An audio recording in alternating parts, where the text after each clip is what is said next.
¿Cómo están? Gracias, muchas gracias. Thank you so much. Thank you. And we'll take some selfies later if you want. You want to do it right now? Just turn around, take a selfie, and I'll wait here. I'll just say hi like this. Let me take a selfie too. Okay.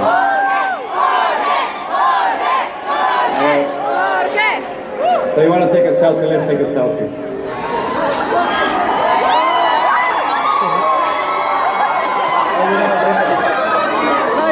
Okay, all right. Okay. We have time for selfies later. So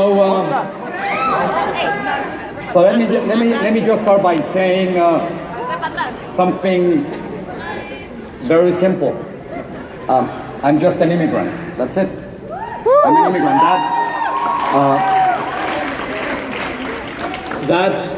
That defines me. I know I was born in Mexico City. I know I'm a journalist, but I'm an immigrant, and it doesn't matter where I go. I never forget that. The Dalai Lama, he likes to start all his speeches by saying, "We are all the same. We are all human beings." And you know, here in the United States, our founding fathers, they did understand that perfectly. In the Declaration of Independence, there's a beautiful sentence, the most beautiful sentence in the English language, and that is, all men are created equal. And it should have been all men and women, or all women and men are created equal. But if you think about it, that's precisely what you've been fighting for all your lives. We want equality in this country. That's precisely what we want. And I cannot believe that 240 years after the Declaration of Independence, today we have a candidate, a presidential candidate, who wants a judge, Gonzalo Curiel, to recuse from a case simply because of his Mexican heritage. Even for Ryan thinks that's a textbook definition of a racist remark. So it is racism, even if Donald Trump does not know it is racism. And we have to know that. Now, just a few weeks ago, I was in Montgomery, Alabama, and I was walking through the same streets that Rosa Parks walked many years ago. That December 1st, 1955, Rosa Parks was detained and arrested because she refused to give up her seat. That's it. It was a very simple, individual, but at the same time, historic gesture. She refused to give up her seat. And believe it or not, back then, what she did was against the law. Can you believe it? It was against the law. 1 year later, the Supreme Court decided that she was right, and that ban in public buses in Alabama and in the rest of the country ended. But everything started with just one single gesture, what Rosa Parks did. And when I was in Montgomery, Alabama, I was thinking about you, all of you, because somehow you are the Rosa Parks of this generation. You are the Rosa Parks of these days. You are changing the world. You are changing the United States with just one gesture, because you are refusing to give up your seats, and you are right. And I think that's really important. Now, I don't know exactly how everything started, but I think it started with the fact that the situation in which you are makes you a rebel and are forcing you to do things that you never imagined. So let me just try to remember how was it in 2012. You still remember when Some of you had to go to meet with the president's advisors, 2012, in a church in Washington, D.C. because of your undocumented status. That didn't allow you to go to the White House. And precisely what Rosa Parks did is exactly what you did. You think about it. It was truly amazing. You forced the President of the United States to do something that he thought it was not even legal. Back then, of course now it's history, but back then the President and the White House and his legal staff, they thought that they just didn't have the authority to order an executive action to allow DACA. And you said, no, Mr. President, I don't think you're right. We are right. That was... It's exactly what Rosa Parks is, exactly the same thing. So, think about it. You were forced to change the law, and then your ideals ended up in the Supreme Court. I know that in just a few days, not this Monday, maybe in a couple of weeks, we'll know exactly what happens, and you might be nervous. I am nervous too. Your life might change. But, you know, I'm not really nervous and I'm not really concerned about you because I know that it doesn't matter what happens, you're gonna keep on fighting because if you get legal protection, then your parents and your brothers and your sisters will also need legal protection and you're gonna keep on fighting. And if they get help, then another 11 million people might need help also in this country just to get immigration reform. So it doesn't matter what the Supreme Court decides, you're just gonna keep on fighting. And that's, so I think you are condemned to keep on fighting all your life, which is fine, it is perfectly fine. And when I think of you, I think of course of Rosa Parks, and I think of all the people that changed this country, but I'm also thinking about your parents. And let me just, of course I'm from a different generation, because see my gray hair, mis canas aquí, no? And so let me, thank you. let me talk about your parents. Déjenme hablar un poquito de sus papás. Aquí están los papás, ¿no? Aquí. Well, sus papás, imagínense, o sea, todo lo que han tenido que pasar. I'm sure it happened somewhere at some point, but when you decided that this was going to be your fight, and you made that decision, something really important happened. You decided to come out and say, I am undocumented and I am proud to be undocumented. And then at home, I'm sure your parents were saying, ¿Qué pasó? ¿Qué estás diciendo? I'm sure your parents freaked out when you said, Dad, I'm undocumented, I'm gonna come out, I'm just gonna say it. Because that was not the way it used to be. That was not exactly the way it used to be. And I'm sure at some point when you were growing up, you asked that question, Papa, Mama, why you didn't fight for your right? Why you stay silent? Why you're not doing anything? And it was really a tough question, I'm sure. And the answer was very simple if you really want to hear about it.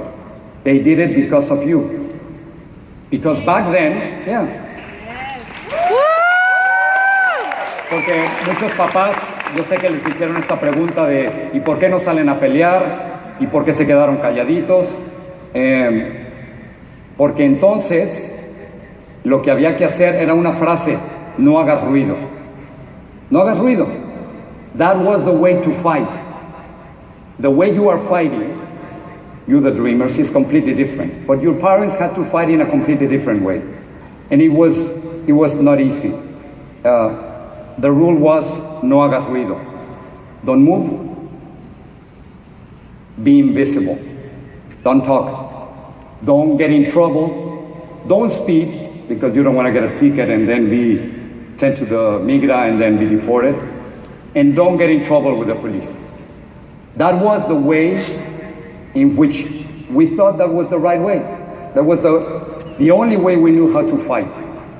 And it worked. I know that more than 2 million immigrants have been deported in the last 7 years, and I fought with President Barack Obama because of that. I know that many families have been destroyed, but the fact that you are here right now means that your parents were right. In other words, they fought for you. They fought for you. Y esto se lo quiero decir a los papás. Yo sé que lo han pasado muy difícil y no ha sido nada fácil, pero ustedes sabían que la manera de pelear era ser invisibles, no pelearse con nadie, quedarse en silencio, porque esa era la forma de sobrevivir, era la única manera que teníamos de sobrevivir. Nadie se quería pelear con la migra. Y el hecho de que ustedes hicieron eso y pelearon por sus hijos, tuvieron razón, porque sus hijos están aquí. Claro, pelearon por ellos. Claro, pelearon por ellos. Ahora, let me just say something that it's difficult to say, but maybe your parents' generation might be la generación del sacrificio, because probably they will have to sacrifice their lives for you. In other words, we don't know yet if they ever going to be legal in this country. We don't know that. But I know one thing. We cannot lose another generation. We cannot do that. And that is incredibly important, because now it's your turn. They needed to be invisible. You need to be visible. They needed to be silent. You cannot be silent. No? You have to be loud. They were waiting for a presidential candidate who would be sympathetic with them. You don't. You're demanding the candidates to follow your own agenda. They were waiting for immigration reform. You don't wait for immigration reform. You demand immigration reform.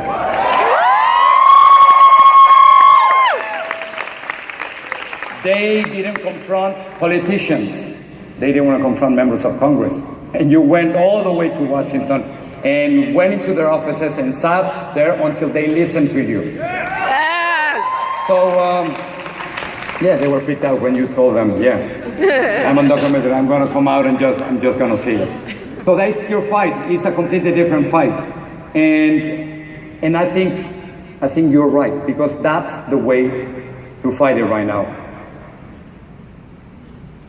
January 1st, 2010, 4 of you, some of you thought that you were crazy, 4 of you walked all the way from La Torre de la Libertad, the Freedom Tower in Miami, walking all the way, that was crazy, walking all the way from Miami to Washington, D.C. 4 of you. Everybody thought they were crazy, like Rosa Parks. Everybody thought that you were going to be detained, deported, and sent to a country that you don't even know. Well, they made it. They made it all the way to Washington, D.C., and now, look where we are. Just look where we are. In Houston, in the convention center. We were hiding before. Your parents were hiding before. They wanted to be invisible. And look where we are right now. Look where we are right now. We are more than visible. And this is our country, and we're just going to keep on fighting. And that's precisely thanks to Rosa Parks and to those 4 who walked all the way from Torre de la Libertad to Washington, D.C., and those who met with President Barack Obama and changed his mind, and those who made sure that DACA is present now, and those who made sure that the Supreme Court right now is listening to you, because that's precisely what they're thinking right now. the 8 judges, they're thinking about you as we speak. And that's incredibly important.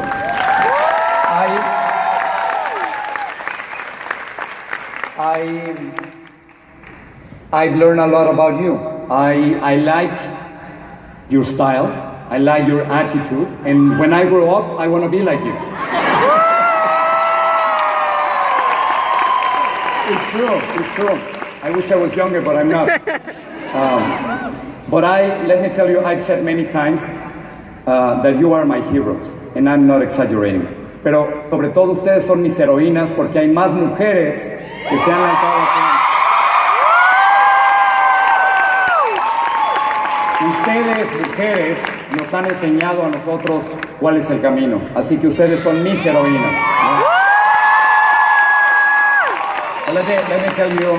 Let me tell you what I've learned. I've spoken with many of you in the past, and oh no. And what I've learned is that the first step is to lose the fear. That's what you taught me. It's not something that I told you. It's something that you taught me. The first step is to lose the fear. Of course, we're all scared of many, many different things. I'm sure you're scared about being detained and deported. I've been talking to many of you. Some of your parents, they just told me they rather drive instead of thousands of miles just to get here instead of taking a flight. But the fact is that we all have fears. But also something really important is that we cannot live in fear because fear paralyzes you.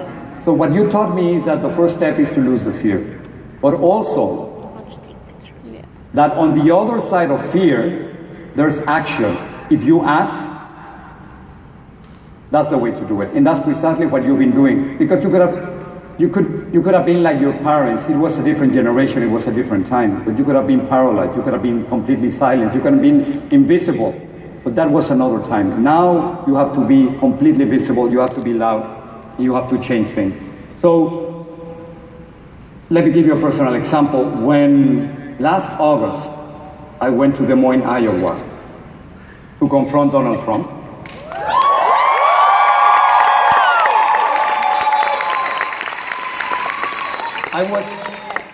this is what I was thinking in Iowa. I was thinking, what would a dreamer do with Donald Trump? That's exactly what I was thinking. Yeah, I wasn't thinking, what would I personally do? I was thinking, what would each one of you would do with Donald Trump? And then you know what I remember? I remember when you went to Congress and went to the offices of senators and members of Congress, and when you went with John Boehner, he was having breakfast somewhere, and you stopped that breakfast, and you said, stop that hot dog or whatever you're having. You gotta talk to me, you gotta answer to me. Or when you went with that member of Congress and said, here's my passport, or here's my DACA permit, just tear it down. I mean, if you're brave enough. So when I went to talk to Donald Trump, I was thinking about you. What would you have done with Donald Trump? And that's exactly the same thing I did. I went to that press conference and I confronted him and I asked questions. But then I remember you. And I thought what you would have done. And I decided to ask my question standing up because you would have stand up.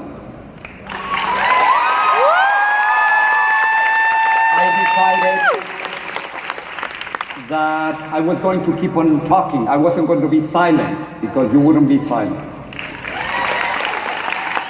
And I decided that I wouldn't go anywhere because this is where we belong. So I didn't just go anywhere. So I learned that from you. I learned not to be afraid. I learned to stand up. I learned to make sure that everybody knows that this is also our country. I wasn't going to sit down and I wasn't going to go anywhere. And I really have to thank you that because of your example, I was able to do what I did. So let me just finish with this, and then we'll have some questions and answers. I know many of you cannot vote, but one of your fellow dreamers told me something really interesting. She told me that she cannot vote, but she's going to make sure, otra heroína, she's going to make sure that 100 people go to the polls on November the 8th. And that's my challenge for you this morning, okay? I know you can't vote, many of you. Get me 100 people to go to vote on November. 100 people, each one of you. Write it down. 100 people to vote on November. And then it'll be almost like voting. And one day, I'm sure, eventually, you're gonna be able to vote. So that's the challenge for you this morning. Now, let me just finish with this. Somebody asked me a few days ago, and Kathy is here with me, we were talking on the phone, and somebody was asking us, how can we help you, the dreamers? And of course there are many ways of helping the dreamers and United We Dream. But I told them, let them lead, because that's exactly what you've been doing. Let them lead, and that's precisely what you're doing. You don't need my help or my advice. You don't need anybody's advice. You are already leading. You are the new generation of this country. And you have to remember that. You are making history. You are the new generation. So be bold, be blunt, be active, don't be silenced, be visible, and let me just tell you something personal, and I'm sure your families here would appreciate that. I would be very proud to be part of your family.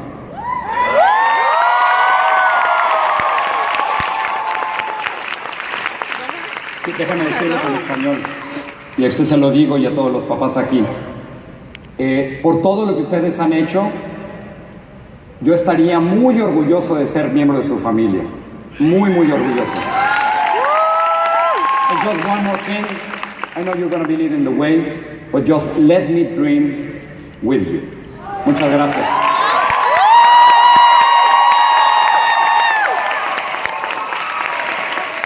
Can you hold us?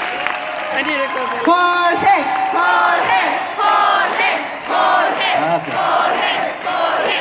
All right, folks. So we're gonna jump into quick Q&A. We want to give a round of applause to Jorge for being with us. And I'm gonna ask you also to please keep your seats or sit on the floor if you're close to the stage. Let's be respectful, back to our community agreements, right? To ensure that everybody can see, can hear, can engage in the conversation. So please take your seats or sit on the floor if you are close to the stage. Folks. Gracias. Okay, so ready for the question? So this is how we're gonna start. We have time for 4 questions, because remember that we all have an action to tear down that contract, because we want to end the collaboration between ICE and local police in Houston. So we're gonna have 4 questions. I'm gonna go section by section. We're gonna start on the right hand side. So Josh is gonna be with the mic. And get me please one person from this side of the aisle for a question. Ahorita no.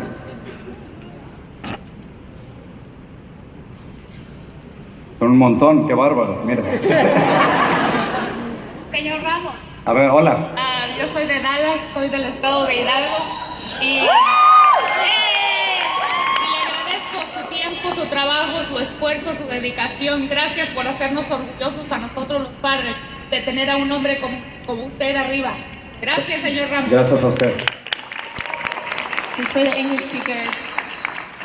So I'm from Hidalgo, and I want to thank you so much for having us for. Sorry.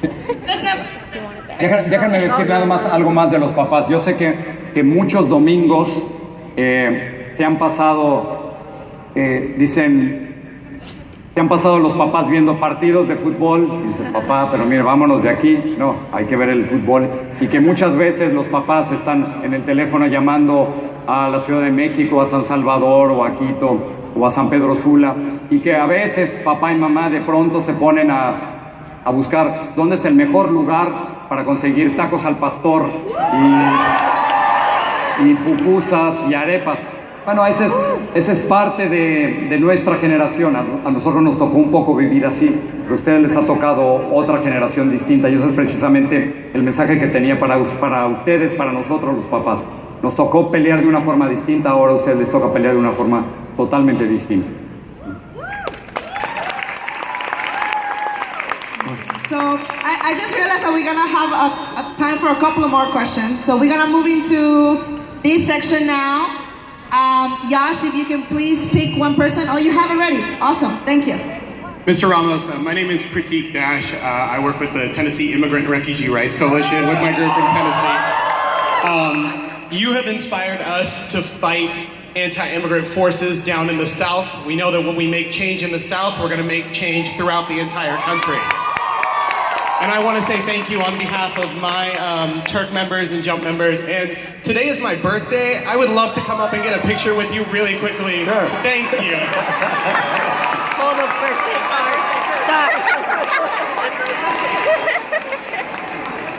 Genius, genius.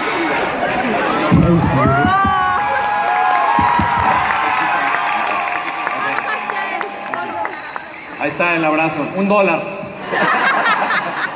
Yo, that was slick. That was slick. All right. Vamos a ir ahora con la siguiente sección acá. Vamos a regresar porque vamos a tener más tiempo para preguntas. We're gonna come back to this other side too for more questions. Folks, one mic. One mic. All right, so we already have one person ready. Yash, right, on this side? Can we just do one here? Okay, another one? Okay, we have another one here. Hola, mi nombre es María. Yo quiero preguntarle cómo se siente cuando usted es atacado por diciendo que usted es un activista en vez de un periodista, y quiero decirle que eso es lo que yo admiro de usted, que usted toma un lado y se arriesga a eso. Se los voy a contestar primero en español y luego en inglés. Yo creo que la neutralidad, Elie Wiesel, el ganador del Premio Nobel de la Paz y sobreviviente del Holocausto, decía que la neutralidad solo ayuda al opresor, nunca a las víctimas. Y creo que como periodistas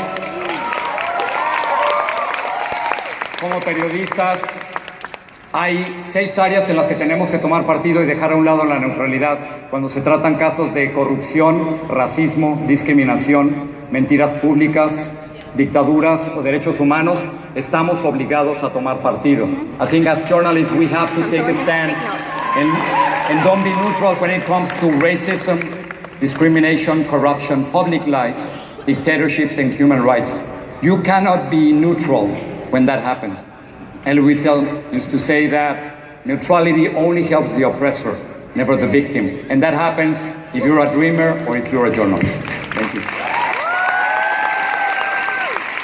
Thank you, Jorge, for translating that, because I was just about to translate. But just for everyone, the English speakers, the question was, as a journalist, what do you do? How do you respond when people accuse you for being an activist rather than a journalist? And as Jorge is saying, journalists ought to take stands when we're in situations of human rights and social justice. So we are gonna go to this side now. Yash, do you have? Okay, we have one person already. Buenas tardes, muchas gracias por haber asistido. Quiero compartir, señor Ramos, que hoy me ha enseñado algo muy fuerte.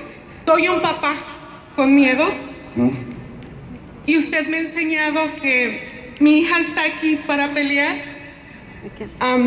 Cuando yo dije que venía aquí, muchas personas, ¿por qué lo haces? Van a ir en contra de ti. Van a ir en contra de tu familia. Gracias, señor Ramos.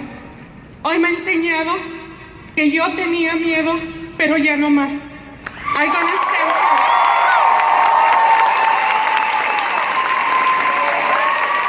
Thank you. Thank you, Señor Ramos. I am here today with my daughter, and I am here to thank you because, like you described, I had fear before, and today you've taught me that I have no longer fear. Muchas gracias. Yo me voy a convertir en una mamá que le quita el miedo a más mamás. I'm going to become a mother that takes the fear away from other mothers. Well, that's precisely the point. Y aquí estamos y vamos a seguir luchando.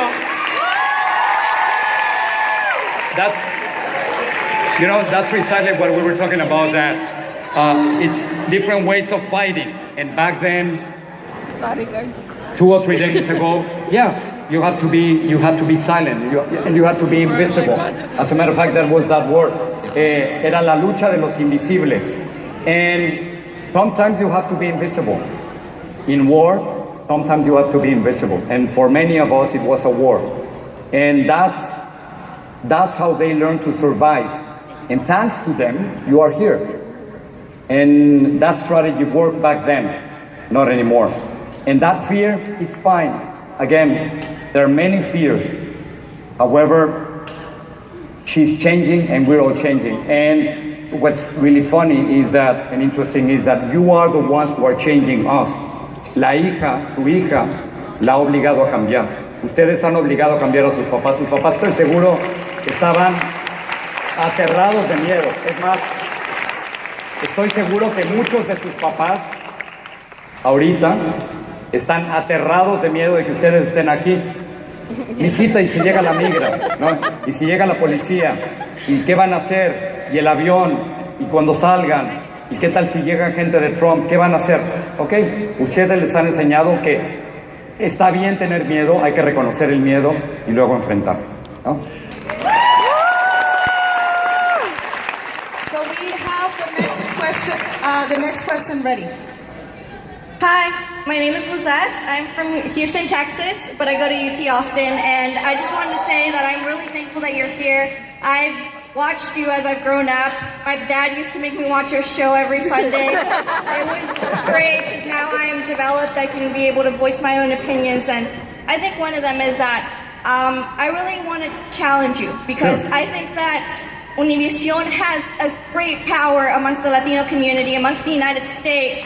It's the largest news network in the country, and I really want to push forth Black Lives Matter, LGBT movement, disability movement. It matters. We need to voice our opinions, and I really think that you have the platform to do that. And I really want to offer you the opportunity to do so. I mean, you have it at this very moment. You have the power to do that, and I think that the Latino community really needs to shift its